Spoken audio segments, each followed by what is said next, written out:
मैं सदाबहार चिंटू और आज आप लोगों के बीच इस वीडियो के साथ प्रस्तुत होऊंगा जिसमें बिहार बोर्ड दसम वर्ग क्या बोले तो बिहार बोर्ड दसम वर्ग के विद्यार्थियों के लिए मैं आज वीडियो क्रिएट कर रहा हूँ। दसम वर्ग जो है ना ऐसे नहीं लिखते ताकि आपको गड़बड़ हो जाए, ठीक है। तो दसम वर्ग जो बिहार बोर्ड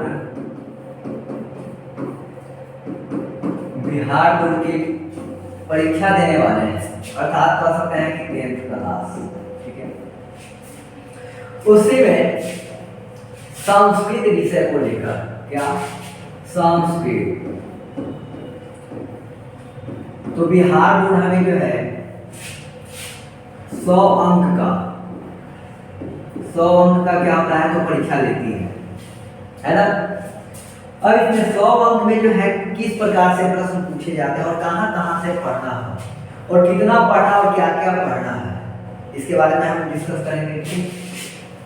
तो सबसे पहले मैं बता दूं कि सबसे पहले तो आपके पास क्या पढ़ना है, तो एक पुस्तक, क्या पढ़ना है, पुस्तक पढ़ना है। इसके बाद पहला पॉइंट पुस्तक हो गया, दूसरा पॉइंट में क्या है तो व्याकरण, ठीक है, यानी पुस्तक पढ़ना और क्या पढ़ना है, व्याकरण पढ़ना है, ठीक है, व्याकरण और पुस्तक। अब इसमें आपसे जो है किस प्रकार से जो है प्रश्न पूछे जाएंगे और कहाँ से पूछेंगे। हाँ अच्छा बेटा, कहता है सबसे पहले पुस्तक का नाम क्या है, तो पहले मैं बात कर लूँ पुस्तक का, तो नाम है पीयूषम। क्या नाम है, पीयूषम भाग 2, या कह सकते हैं द्वितीय भाग, ठीक है। और इसी का एक दूसरा भी पुस्तक है, यानी दूसरी पुस्तक जिसका नाम होता है मुक्त पाठाय, यानी यह कहता है कि संस्कृत में भी आपको 10th में 2 पुस्तक पढ़ना है। तो प्रश्न आपसे कहां से पूछे जाएंगे, तो ध्यान दें प्रश्न आपसे जो है इसी पुस्तक से पूछे जाएंगे जो आपको पीयूषम भाग 2 है। यह केवल जो है आपका बौद्धिक विकास, यानी कि आपकी बुद्धि को विकास करने के लिए ना केवल एक पाठ है पढ़ा जाता है। इसे बिहार बोर्ड में परीक्षा में प्रश्न नहीं पूछे जाते हैं और नहीं अंक के सुनेगा। जब प्रश्न पूछेगा ही नहीं तो आपको नहीं मिलेगा, तो सरल बात है, ठीक है। इसके बाद कहता है दूसरा नंबर व्याकरण। दूसरा नंबर क्या है, व्याकरण। तो अंक के लिए हम लोग देख लेते हैं पहले कैसे है। तो आपको जो है क्या पुस्तक से और व्याकरण से, व्याकरण में क्या क्या पढ़ना है मैं आपको बताऊंगा। सबसे पहले ये जान जाए कि 2 तरह के प्रश्न हैं, एक है वस्तुनिष्ठ, क्या है वस्तुनिष्ठ प्रश्न, ठीक है, और दूसरे क्या हैं, तो दूसरे हैं विषयनिष्ठ। क्या है, विषयनिष्ठ, विषयनिष्ठ प्रश्न। ये दोनों मिलाकर के होंगे 100 नंबर, यानी 100 अंक, ठीक है। अब पता है कि अब प्रश्न की मैं बात कर लेता हूँ। वस्तुनिष्ठ प्रश्न कितने रहेंगे और विषयनिष्ठ प्रश्न कितने रहेंगे और कैसे रहेंगे, ठीक है। आगे देखते हैं। सबसे पहले हमने बात किया वस्तुनिष्ठ प्रश्न के लिए। वस्तुनिष्ठ प्रश्न तो व्याकरण और पुस्तक ये दोनों से मिलाकर ऑब्जेक्टिव जो आप कहते हैं ना, ऑब्जेक्टिव प्रश्न पूछे जाएंगे 100, जिसमें आपको जो है 50 बनाना होता है। कितने बनाना होता है आपको, 50 बनाना होता है, तो आपको देगा 50 अंक, ठीक है। तो ये समझिए पुस्तक से लिया हुआ क्या है, व्याकरण से है, आपको मिला 50 अंक, ठीक है। इसके बाद हम चले, ये तो हुआ वस्तुनिष्ठ, हमने लिख दिया है ऑब्जेक्टिव। इसके बाद आप सब्जेक्टिव की ओर चलते हैं। सब्जेक्टिव प्रश्न कैसे रहेगा, तो सब्जेक्टिव प्रश्न में सबसे पहले आपका एक नाम आएगा गद्यांश, जो मैं अगले पेज में लिखता हूँ। ये तो ऑब्जेक्टिव हम समझ गए। तो 50 जो है आपका क्या है, तो व्याकरण से है, 50 व्याकरण से, और लगभग 50 जो होंगे ना वो जो है पुस्तक से है। अब देखिए ऐसे थोड़ा सा अधिक और कम हो सकता है, ठीक है। जैसे मान लीजिए कि पुस्तक का आपसे जो है क्या कितना पूछ दिया, तो 60 पूछ दिया और 40 व्याकरण से पूछा, ये हो सकता है। और दूसरी कंडीशन क्या हो सकता है, व्याकरण से आपको 60 पूछ दिया और पुस्तक से 40 पूछा, तो मिनिमम हमें ये अनुमान लगाते हैं कि 50 जो है पुस्तक से रहेगा और 50 यहाँ से व्याकरण से रहेगा। यहाँ तक बात समझ आ गई। तो ऑब्जेक्टिव तो हमने देख लिए। इस बार सब्जेक्टिव की ओर चलते हैं। तो सब्जेक्टिव में सबसे पहले कहता है कि आपको जो है गद्यांश पढ़ना है। क्या है गद्यांश, ठीक है। यह गद्यांश में आपको कितने अंक का है, 13 अंक का है, 13 अंक, ठीक है। एक रहेगा एक पद में उत्तर देना है, 2 प्रश्न है कि एक पद में उत्तर देना है, ठीक है। और 2 प्रश्न का उत्तर क्या देना है, वाक्य में देना है, तो 2 अंक देता है। तो 2 और 2 4 हो गया, और 4 और 2 6 होगा, और एक में कहेगा कि इसका शीर्षक बताएं, तो 7 अंक हो गया। यानी कि गद्यांश आपको 2 पूछेगा, जिसमें एक रहेगा 7 अंक का और दूसरा रहेगा 6 अंक का। टोटल जोड़ेंगे तो कितना हो गया, 13 अंक हो गया, ठीक। इसके बाद क्या से पूछा जाता है उसको भी थोड़ा सा जान लें, है ना। ये तो हो गया इसकी बात, ठीक है। अब कहता है दूसरा नंबर में क्या पूछा जाएगा, गद्यांश के बाद पूछा जाएगा, तो आपसे पूछा जाएगा पत्र। क्या पूछा जाएगा, मानिए पत्र। पत्र कितने अंक का होगा, तो 8 अंक का होगा, जिसमें 2 लिखना है, ठीक है। 2 बनाएंगे, 4 अंक का है, तो 8 नंबर आपको मिला, ठीक है। इसके बाद तीसरा नंबर चलते हैं ना। तो तीसरा नंबर में आपको क्या आता है, तो तीसरा अंक में मानिए अनुच्छेद, ठीक है। अनुच्छेद जो है ना, ये आपको देगा 7 अंक। कितना अंक, 7 अंक, 7 अंक का अनुच्छेद है। चौथा में क्या आएगा, चौथा नंबर पे कुछ आना चाहिए। तो अनुच्छेद हो गया, पत्र हो गया और गद्यांश हो गया। इसके बाद आपका पुस्तक से है। पुस्तक से क्या है, तो प्रश्नोत्तर। प्रश्नोत्तर जिसको कह सकते हैं, एक सेकंड, प्रश्नोत्तर मैं लिखूंगा तो प्रश्नोत्तर तो ये रहता है, ठीक है। क्या रहता है, तो प्रश्न आपको बनाना रहेगा, ठीक है। यानी कि प्रश्न आपको रहेंगे ना, प्रश्न ये प्रश्न आपको 8 है, जो 2 नंबर देने वाला है। कितना नंबर देने वाला है, 2 अंक देने वाला है। तो हम कह सकते हैं 8 गुणे 2, ये कितना हो गया, तो 8 16 अंक। 16 अंक आपको पुस्तक से मिला, ठीक है। इसके बाद अभी और कुछ छूट रहा है, और क्या 5वां नंबर में छूटा है, जिसको हम कहते हैं अनुवाद। क्या है, अनुवाद, ऐसा ही है ना, अनुवाद, ठीक है। अनुवाद है, 6 अनुवाद बनाएंगे, 6 अंक आप पाएंगे, ठीक है। अब कहता है कि अब पूरा को ऐड कर लेते हैं, ठीक है। पूरा को ऐड कर लेते हैं, तो थोड़ा सा मैं अगले पेज की ओर प्रस्थान करता हूँ, ठीक है। तो हमने बोला गद्यांश। गद्यांश से हमने बोला, एक सेकंड, गद्यांश से हमने कहा कितने अंक हैं, तो गद्यांश से 13 अंक है। तो सबसे पहले हमने लिखा गद्यांश 13 अंक। इसके बाद हमने क्या बोला, थोड़ा सा मैं बैठ जाकर के देख लेता हूँ कि गद्यांश के पहले हमने क्या लिखा है। तो गद्यांश बाद हमने पत्र लिखा, तो पत्र को देखेंगे।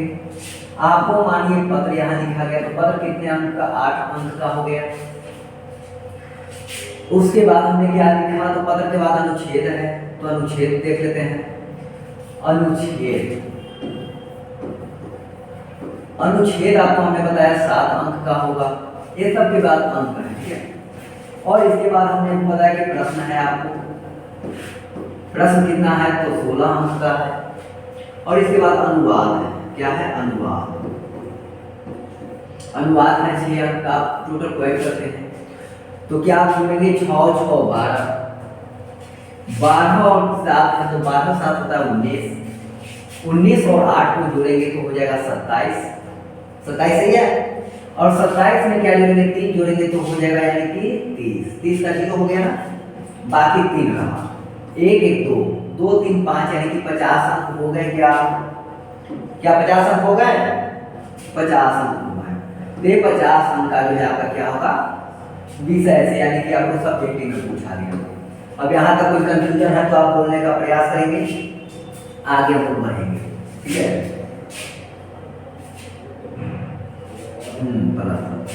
अब क्या बोले, कितना तो हमने देख लिया। क्या तो स्टार्टिंग से मैं एक बार दिखला दूं आपको, पेज है ना।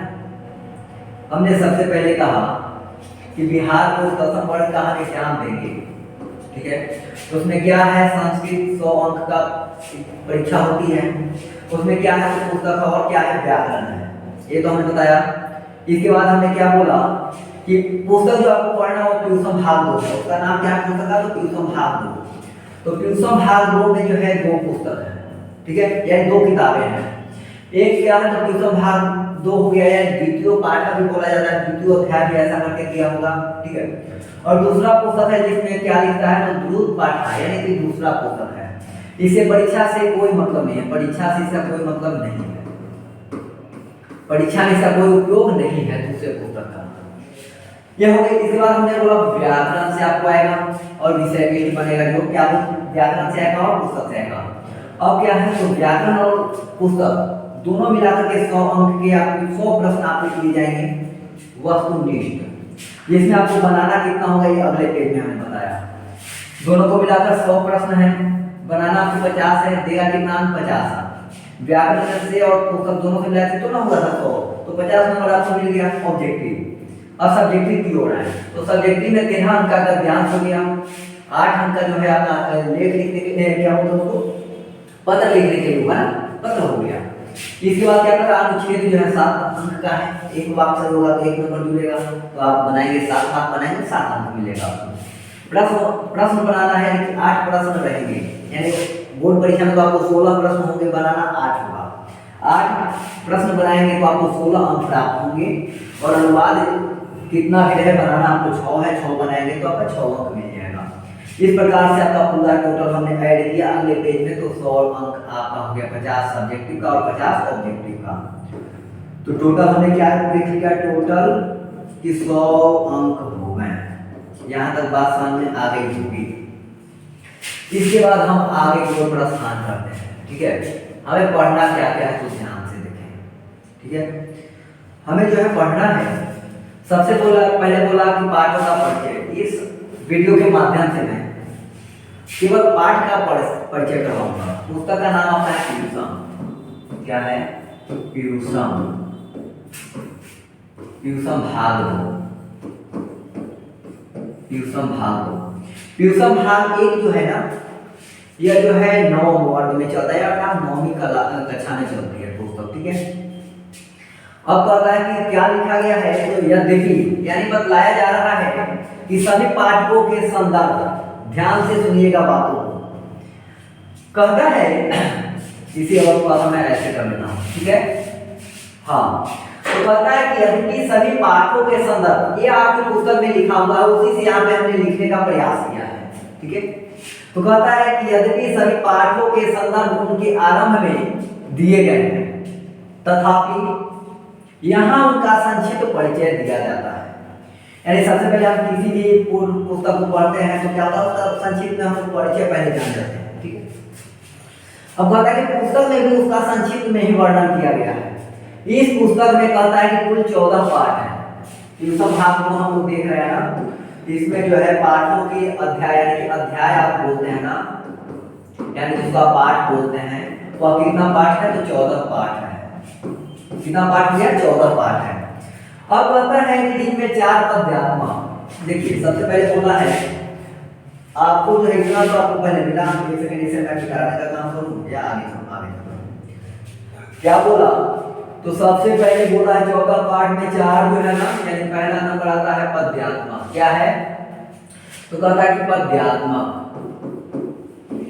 अब आप कहेंगे कि पद्यात्मक क्या होता है ना, यानी कि जो पद में दिया गया होगा, श्लोक जैसा दिखता होगा, श्लोक जैसा हो, पद जैसा हो, तो उसको क्या बोलते हैं, पद्यात्मक। ये कितने हैं, तो कहता है कि 4, यानी कि 4 जो है पदों में दिया गया है।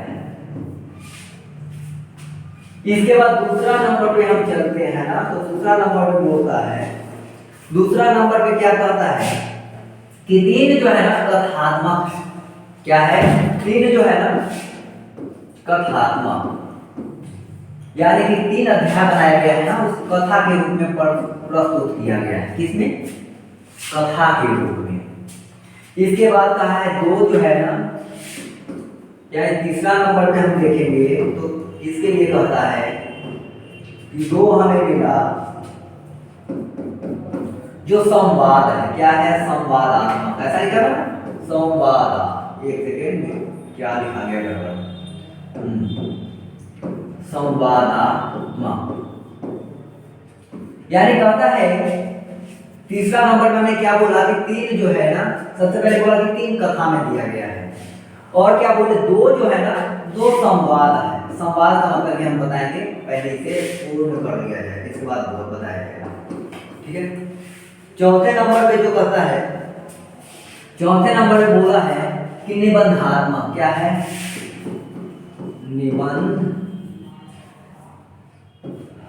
निबंधात्मक। इसका अर्थ क्या है और कितना है पहले जानते हैं? 5। ठीक है। अब 4 3 7 7 2 9 9 5 क्या हो गया? 14। यानी टोटल 14 अध्याय हो गया, यानी पाठ हो गया। यहाँ भी आपको क्लियर हो गया होगा। गेट पर कोई है क्या? देखो थोड़ा। हाँ, तो क्या हो गया, यहाँ पर भी हमने बात समझने का प्रयास हमने किया है। ठीक है। इसके बाद अब आगे मैं परिचय की ओर बढ़ूं तो क्या देखना है? पद्यात्मक। क्या है? पद्यात्मक। पद्यात्मक में हमने देखा 4 दिया गया है जो पदों में है। अब कौन कौन सा है उसका नाम हम देखेंगे। तो पहला है मंगलम पाठ। ध्यान देंगे, पहला क्या बोला है? तो पहला है आपको मंगलम पाठ, यानी पहला चैप्टर जो है ना, जिसका नाम है मंगलम। क्या है? मंगलम।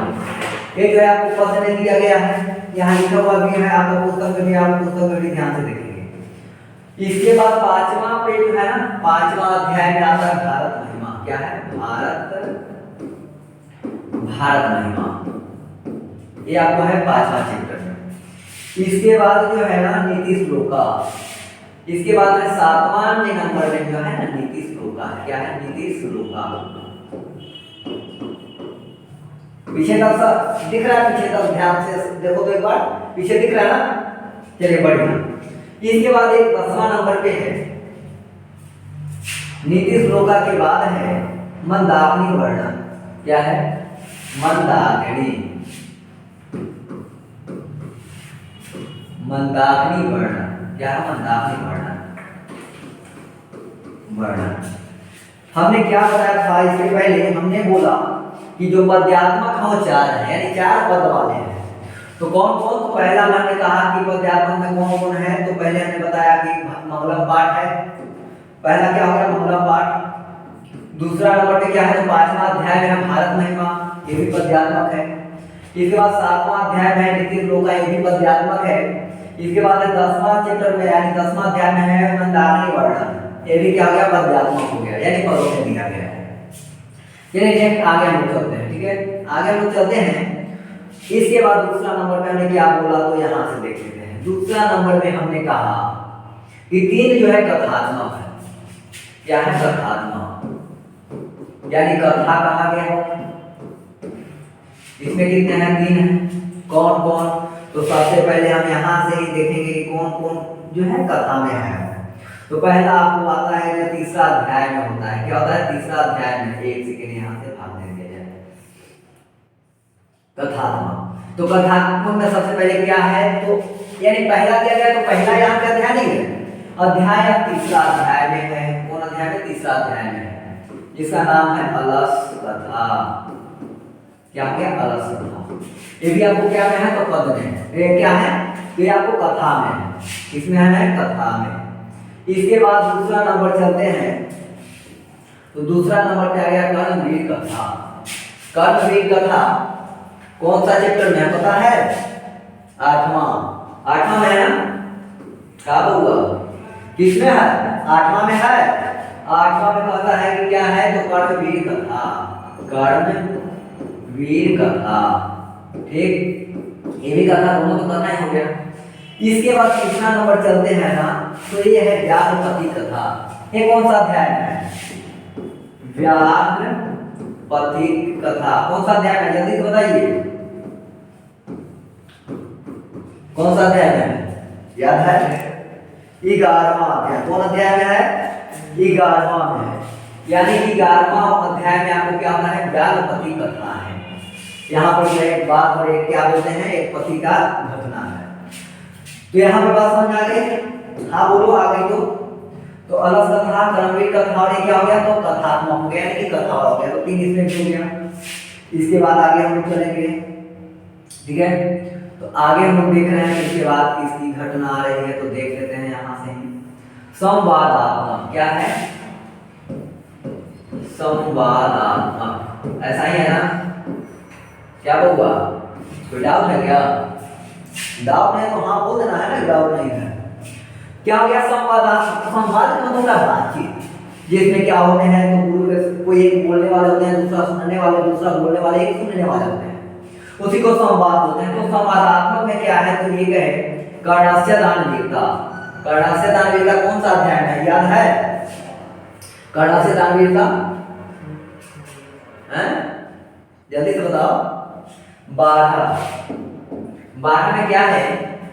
कर्णवीर कथा। क्या है? कर्णस्य दानवीरता, कथा नहीं है, कर्णस्य दानवीरता। पुस्तक देख करके याद आया, फिर भी याद नहीं पुस्तक होता है, बताओ क्या बात है? कर्णस्य दानवीरता जो है 12वां अध्याय है। कौन से अध्याय में है? 12वां अध्याय। तो ये भी संवाद है। और इसके बाद एक और संवाद आता है जिसका नाम है शास्त्रकारा। ये कौन सा अध्याय में पता है? आप तो केवल सुनते हो, बोलो कौन सा है चैप्टर में? तो 14वां में है शास्त्रकारा, ठीक है? देख कैसा हो गया? संवाद वाला हो गया। क्या वाला हो गया? संवादात्मक हो गया। ये दो ही लिखा हुआ था ना, संवाद वाला, यानी कि इसका भी परिचय हम लोग देख लीजिए। इसके बाद देखेंगे अंत वाला जो है वो सबसे अधिक था, है ना? इसको कहते हैं निबंधात्मक। क्या है? इसको अधिक लिखना पड़ेगा ना, तो इसको मैं पहले इरेज कर लेता हूँ, ठीक है? समझ में आ रही है बात? क्या छोटो, समझ में आ रही है? कहता है निबंध पहले लिखो। निबंध लिखा गया ना, उसमें क्या बोला है? धात्मक, ऐसा ही है ना? निबंधात्मक यानी कि निबंध जैसा कौन है। तो सबसे पहले पाटलिपुत्र वैभव, याद है? पाटलिपुत्र वैभव कौन सा अध्याय में है? कौन से अध्याय में? दूसरा, यानी कि दूसरा अध्याय में जो है ना पाटलिपुत्र वैभव है। दूसरा अध्याय में कौन है? पाटलिपुत्र वैभव। पाटलिपुत्र क्या है? वैभव। कौन सा अध्याय में है? दूसरा अध्याय में। तो याद होना चाहिए ना वो। इसके बाद बताता है पाटलिपुत्र वैभव के बाद बताता है संस्कृत साहित्य लेखिका। ये कौन सा अध्याय है? क्या नाम है? संस्कृत साहित्य। क्या हुआ? संस्कृत साहित्य, ऐसे है ना? संस्कृत साहित्य लेखिका। ये कौन सा अध्याय में है? चौथा अध्याय में। बउआ याद नहीं करता, पढ़ने नहीं करता, घर पर पढ़ते हो तो याद होनी चाहिए ना वो। क्या बोले? संस्कृत साहित्य लेखिका कौन सा अध्याय में है? चौथे अध्याय में, है ना? चलिए कोई बात नहीं, याद हो जाएगा। इसके बाद पता है संस्कृत साहित्य लेखिका के बाद क्या है? भारतीय संस्कार। ये कौन सा चैप्टर में याद है? बोलो, कोई बोलेगा? भारतीय संस्कार, छठा अध्याय। वाह, क्या है? भारतीय संस्कार। भारतीय संस्कार ये कौन सा अध्याय में हुआ? छठा अध्याय। भारतीय संस्कार के बाद एक है स्वामी दयानंद। ये कौन सा है बताओ? 9वां अध्याय। हमको सब याद करना है। स्वामी दयानंद, स्वामी दयानंद। एक और हो गया, तो इसमें हो गया। इसके बाद और है ना, क्योंकि इसमें शायद 5 ही बताए थे या 6 बताए थे ना? 5 ही बताए थे। एक सेकंड दोस्तों।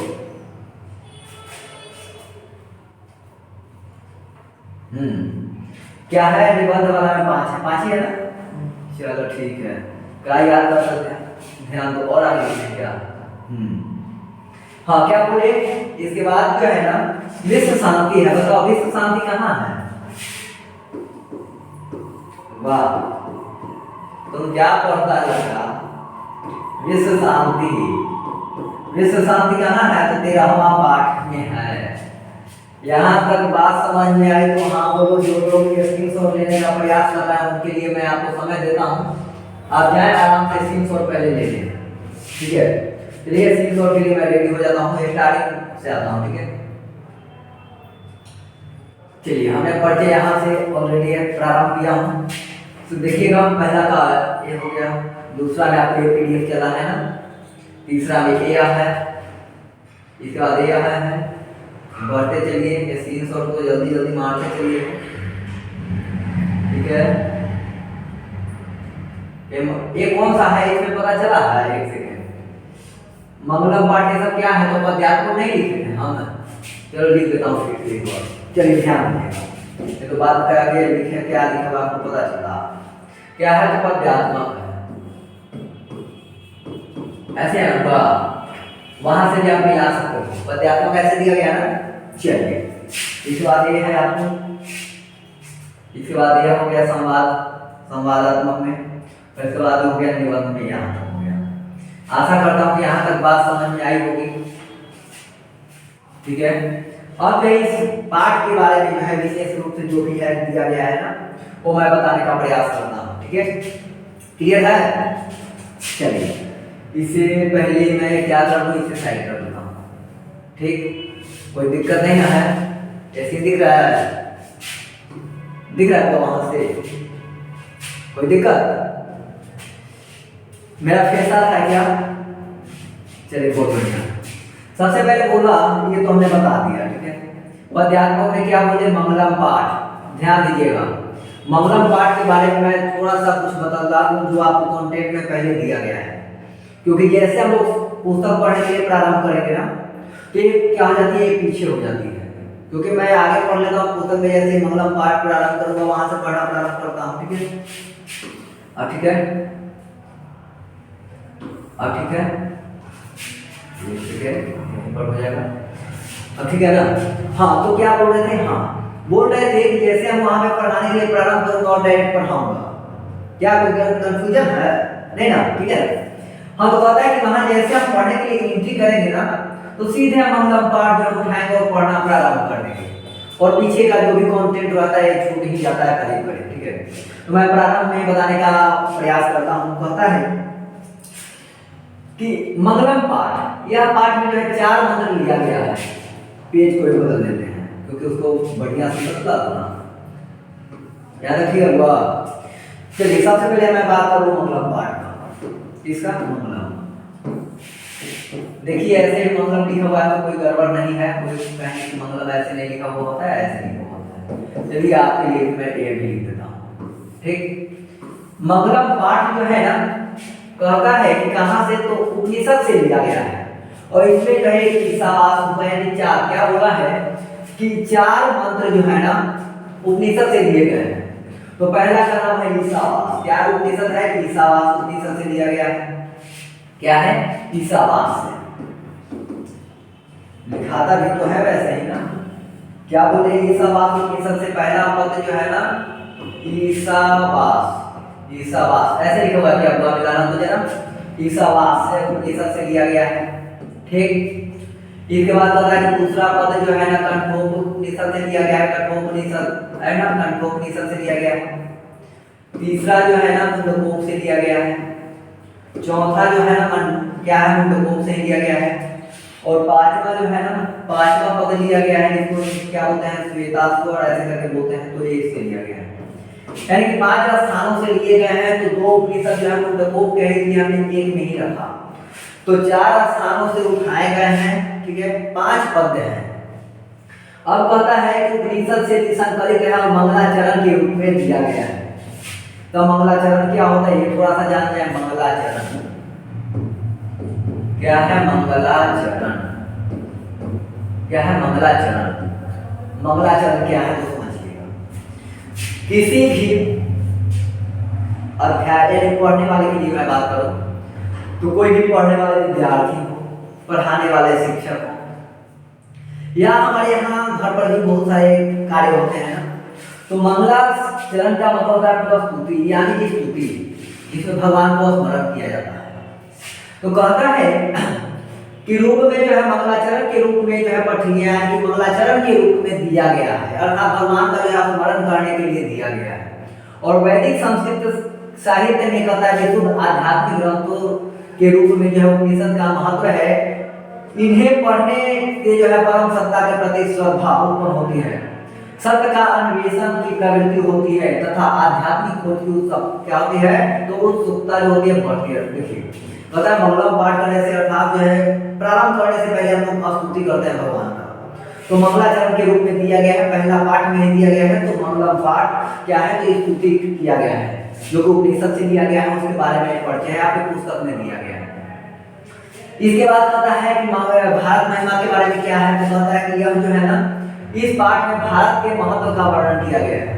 यानी भारत महिमा जो है पाठ में ना भारत का जो है क्या किया गया है, तो महत्व के बारे में, उसकी महानता के बारे में जो है बताया गया है। उसमें जो है दो जो है ना क्या कहता है कि दो पद जो है कहाँ से लिया गया है, तो आपको दो पद जो है पुराण से लिया गया है, विष्णु पुराण से और भागवत पुराण से, ऐसा ही है ना, विष्णु पुराण और भागवत पुराण से। और 3 पद और है जो कि आधुनिक पद दिए गए हैं, यानी कि जो अध्यक्षता करते हैं उनके द्वारा 3 पद जो है बना करके दिए गए हैं, जिसमें क्या बताया गया है कि देवता गण भी जो है ना ये धरती अर्थात भारत भूमि में जन्म लेने के लिए तरसते हैं, ऐसा उसमें बताया गया है। और पता है कि इसकी प्राकृतिक सुषमा और क्या प्रदूषणकारी तथा ये विध्वंस क्रियाओं के बाद जो है ना इसका अनुपम है, इसके बाद निरूपण किया गया है, इसमें बताया गया है। तीसरा पद की ओर हम लोग चलते हैं, तो नीति श्लोका है। कहता है कि यह पाठ जो है ना, यह पाठ जो है व्यास के द्वारा, महर्षि वेद व्यास के द्वारा जो है महाभारत लिखा गया। तो महाभारत के उद्योग पर्व है, महाभारत के उद्योग पर्व में ना कहता है कि ये जो है क्या बोला 8 अध्यायों के प्रसिद्ध, जिनका नाम है विदुर नीति, जो विदुर के जी के द्वारा बताया गया। तो विदुर नीति से संकलित 10 श्लोक दिए गए हैं इसमें, तो नीति श्लोका में 10 श्लोक दिए गए हैं। और कहता है कि महाभारत युद्ध के आरंभ में धृतराष्ट्र ने अपनी चित्त शांति के लिए, जब उनके पुत्र दुर्योधन वही थे ना, जब आरंभ करने वाले थे ना महाभारत, तो उसमें जो है अपनी चित्त की शांति के लिए विदुर जी से उन्होंने परामर्श किया। तो विदुर जी उन्हें क्या कहते हैं, स्वार्थपरक नीति त्याग कर राजनीति के शाश्वत और पारमार्थिक उपदेश दिए थे। इन्हें विदुर नीति कहते हैं। इन लोगों में जो है विदुर के अमूल्य उपदेश से भरे हुए हैं।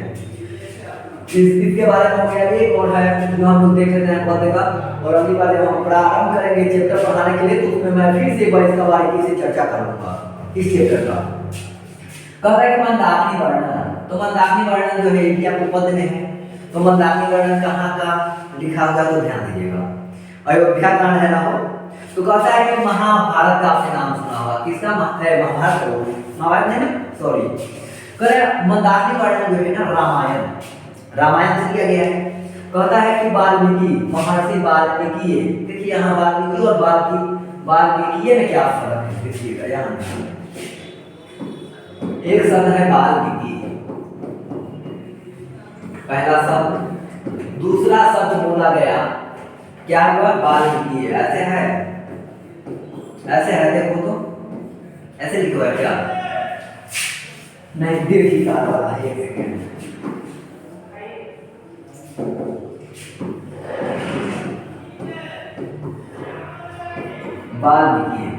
वाल्मीकि ये नाम हुआ, और ये वाल्मीकि यानी वाल्मीकि के द्वारा जो लिखा गया, ठीक है। तो कहता है कि वाल्मीकि यानी वाल्मीकि के द्वारा रामायण के अयोध्या कांड की सर्ग 95 से संकलित है। यानी कि जो हम मंदाकिनी वर्णन पढ़ेंगे ना, इसका लेखक कौन है, तो सबसे पहले जानेंगे कि रामायण के लेखक है कौन, तो महर्षि वाल्मीकि, इनके द्वारा लिखा गया है रामायण जो अयोध्या कांड है। अयोध्या कांड में सर्ग दिखाया, सर्ग का मतलब अध्याय ही होता है। इसे 95 से संकलित है, और इस पाठ में जो है ना चित्रकूट के समीप बहने वाली मंदाकिनी नामक छोटी नदी का वर्णन है। और मंदाकिनी को गंगा भी कहते हैं, आप याद रखेंगे। छोटी नदी का वर्णन है। इस पाठ में जो है आदि कवि वाल्मीकि, देखिए वाल्मीकि को आदि कवि के नाम से जानते हैं, आदि कवि, ठीक है। आदि कवि के नाम से किसको जाना है, तो वाल्मीकि के, ठीक है, वाल्मीकि को जाना है, ठीक। कहता है कि वाल्मीकि की काव्य शैली तथा वर्णन क्षमता अभिव्यक्त हुई है, यानी दिखलाया गया है, जिसमें जो है राम सीता को मंदाकिनी का जो है वर्णन सुनाते हैं। ठीक है, यहाँ तक हमने पद्यात्मक जो पद्य हैं इसको जो है हमने समझाने का प्रयास किया। और सिलेबस, आपका सिलेबस जो संस्कृत में जो पढ़ना है, किस प्रकार पढ़ना है परीक्षा की तैयारी के दृष्टि से, उसे हमने पूरा बतलाने का जो हमने प्रयास किया है। आपको कैसा जानकारी लगेगा कमेंट और कमेंट के माध्यम से बताने का प्रयास करेंगे। और यदि आप भी 10वीं वर्ग परीक्षा की तैयारी करने वाले हैं तो आप इस पर ऑनलाइन क्लास भी प्रारंभ होने वाली है बहुत जल्द। तो आपको सारा का सारा वीडियो जो है ना, वीडियो ऑनलाइन भी आप लाइव पढ़ सकते हैं, यूट्यूब पर फ्री में। तो आप चिंता नहीं करेंगे, पीडीएफ वगैरह सारा चीज मिलेगा। आप बरकरार रखेंगे और ज्यादा से ज्यादा अपने मित्रों के पास शेयर करने का प्रयास करेंगे। उससे क्या होगा कि आपके साथ जो भी मित्र पढ़ने वाले होंगे, पहले अपना वो सिलेबस को समझ लें। इसके बाद कंटेंट बना करके प्ले लिस्ट में भी कुछ वीडियो डाला गया है, तो उस वीडियो में भी देखें, जैसे निबंध के लिए जिसको आपने अनुच्छेद का नाम दिया, क्या अनुच्छेद। हमने बताया कि अनुच्छेद जो है आपको 7 अंक देने वाली है, ऐसा हमने तो बतलाया। अब वहां पर आप जाकर के देखिए, 2-4 वीडियो देखें। मैं ऐसा आशा कर रहा हूँ कि 2 बार जो वीडियो देख लेंगे वो आपको क्लियर हो जाएगा। ठीक उसी प्रकार सभी का जो है आपको क्या बोलते हैं, तो आपको पुस्तक का भी बनाया हुआ है और फिर से लाइव है तो फिर नए स्तर से आपको सारा का सारा व्यवस्था मिलने वाली है। तो आप चिंता नहीं करें और क्या बोलते हैं, बारीकी से आप शेयर करने का प्रयास करें, उसमें कंजूसी ना होनी चाहिए, क्योंकि आप पढ़ें, सब लोग पढ़ें, हमारी यही इच्छा है। तो मिलते हैं अगले वीडियो में, तब तक के लिए आप सभी लोगों को बहुत बहुत धन्यवाद। आपका पढ़ाई का जो यात्रा है ना वह मंगलमय हो और आप पढ़ें, मन लगा करके पढ़ें। तब तक के लिए धन्यवाद।